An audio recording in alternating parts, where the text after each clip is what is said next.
Skeptics have long pointed out that when reading the Bible, the Hebrew authors clearly display the ancient concept of the earth as a flat, disc-shaped object.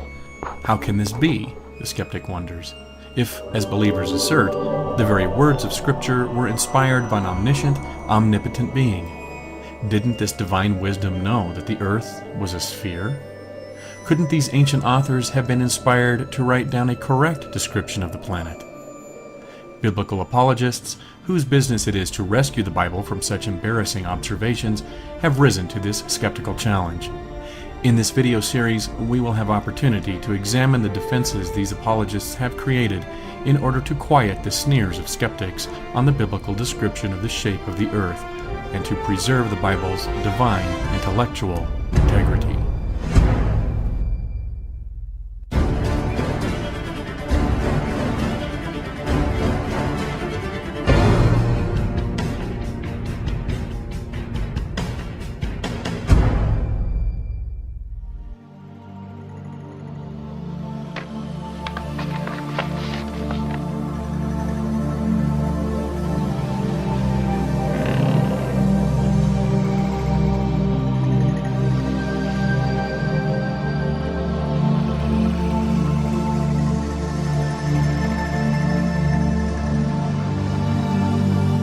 One of the first ways some biblical apologists try to explain away the biblical description of the earth as a flat surface is to object that the ancient writers simply did not have at their disposal an available word from their vocabulary to describe a spherical earth.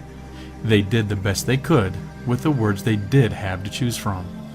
So, for example, and as we'll see later, the book of Isaiah describes the earth as a circle and not as a sphere.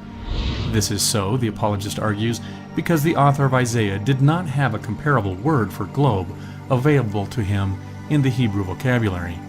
And yet somehow the apologist expects his audience to believe that while the Hebrews enjoyed the concept of the world as a globe, given to them apparently via divine revelation, their vocabulary failed them in describing this concept accurately.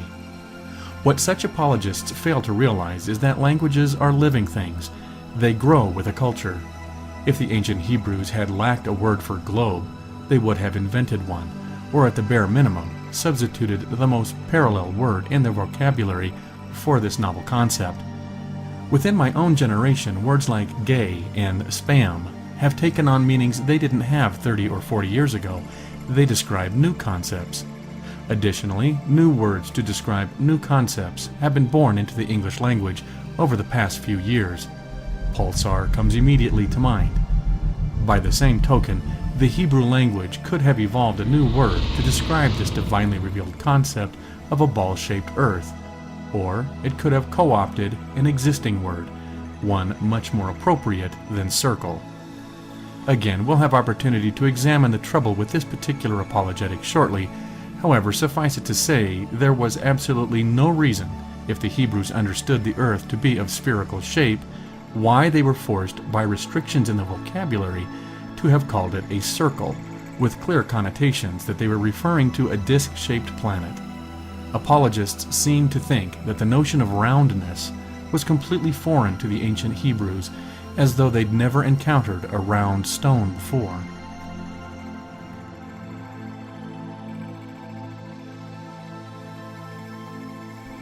In similar fashion, some apologists will claim that the biblical authors simply used phenomenological language when writing about the earth and heavens. They will claim that this isn't evidence that the Bible is somehow teaching a flat earth and nothing else.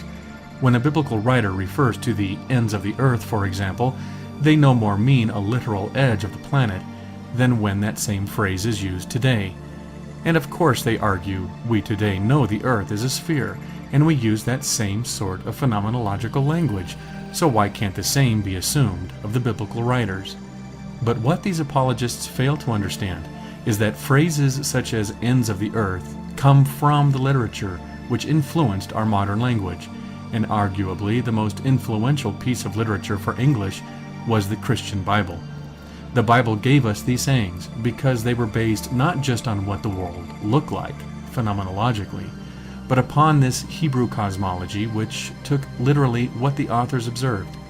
Standing on the earth and looking round about, Phenomenologically, the earth looks flat and disc-shaped. This observation was used in the Bible not merely because it was convenient, but because the Hebrew authors thought it was literally true. And we can know they believed it was literally true, not simply because such wording is used time and again in the Hebrew Scriptures, but because such a cosmology was shared by Israel's neighbors, and because no competing, more scientifically accurate cosmology is found anywhere else in Hebrew literature, art, or artifacts. There is nothing to suggest they believed anything other than that the earth was flat, disc-shaped, and supported by pillars or a foundation. And it is to this Hebrew literature that we will now turn for a more rigorous examination of this ancient biblical cosmology.